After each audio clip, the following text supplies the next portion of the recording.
Dinilai tak berdasar, jaksa minta hakim tolak pledoi Teddy Minahasa. 100% barang bukti narkoba tidak pernah ada dalam penguasaan dari terdakwa. Narkoba 1 kilogram tidak pernah ditemukan, tidak pernah disita, tidak pernah diketahui siapa pemakainya. Sebagai perbandingan lagi-lagi, apakah seseorang bisa dituduh membunuh kalau korban yang dibunuh tidak pernah ditemukan?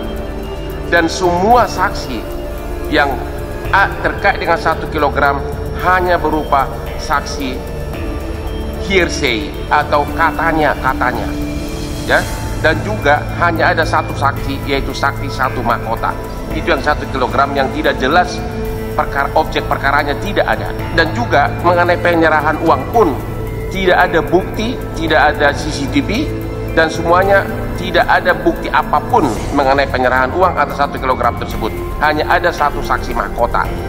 Iya, bukti percakapan antara saksi tersebut dengan saksi yang lain, bahkan dengan terdakwa. Hasil digital forensik yang dimana penuntut umum sendiri tidak bisa buka, dan yang hanya bisa dibuka oleh ahli pada saat persidangan yang lalu begitu. Dan saksi membenarkan keterangannya, dan juga chat WA tersebut isinya demikian. Bahkan terdakwa sendiri juga membenarkan. Apakah bukti yang demikian bisa dikatakan cacat atau tidak sah? Informasi elektronik dan data elektronik itu untuk menentukan otentitasnya, otentik atau tidaknya keaslian itu harus melalui sebuah proses digital forensik. Saya kira dari literatur yang saya baca juga itu tidak dapat diterima sebagai alat bukti yang sah. Maksud saya, di samping yang tadi dari handphone itu, di depan persidangan ini juga sudah dibuka hasil forensik digital yang dilihat secara utuh hasilnya di dalam satu dokumen elektronik begitu.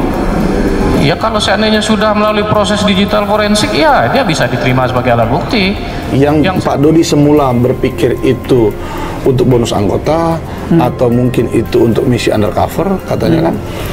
Bahkan dipikir Pak Dodi katanya ini mungkin untuk konsumsi Pak TM kali ya atau rekan-rekannya. Nah dalam BAP Samsul Ma'arif dan Pak Dodi itu begitu katanya. Mereka berpikir apa jangan-jangan Pak Teddy pakai ya katanya. Ini buat apa ya? Mereka nggak tahu bang.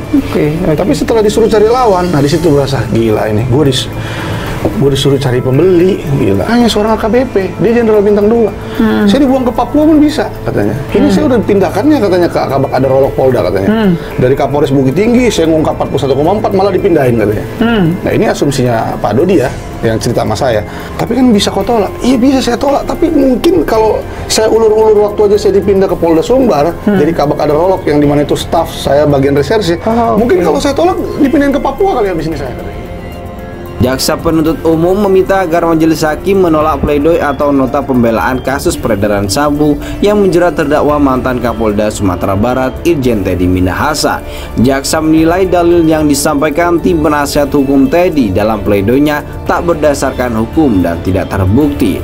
Kami penuntut umum memohon kepada Ketua Majelis Hakim yang memeriksa dan mengadili perkara atas nama terdakwa agar mengesampingkan dalil-dalil yang dikemukakan dalam pledoinya, kata jaksa di Pengadilan Negeri Jakarta Barat Selasa 18 April, dan menyatakan terdakwa terbukti secara sah dan meyakinkan melakukan perbuatan sebagaimana telah kami dakwakan dan buktikan dalam persidangan perkara akuo. Lanjutnya, atas pertimbangannya tersebut maka JPU meminta kepada majelis hakim dalam putusannya agar tetap berkeyakinan mengambil seluruh pertimbangan hukum yang telah dituangkan dalam surat tuntutan pidana.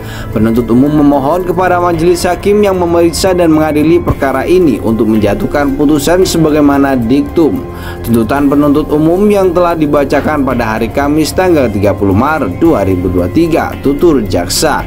Diberitakan sebelumnya mantan Kapolda Sumatera Barat Irjen Teddy Minahasa dituntut hukuman mati atau pidana mati dalam kasus peredaran narkotika jenis sabu. Tidak ada hal-hal meringankan terdakwa. Hal itu dibacakan oleh jaksa penuntut umum di Pengadilan Negeri Jakarta Barat Kamis 30 Maret 2023.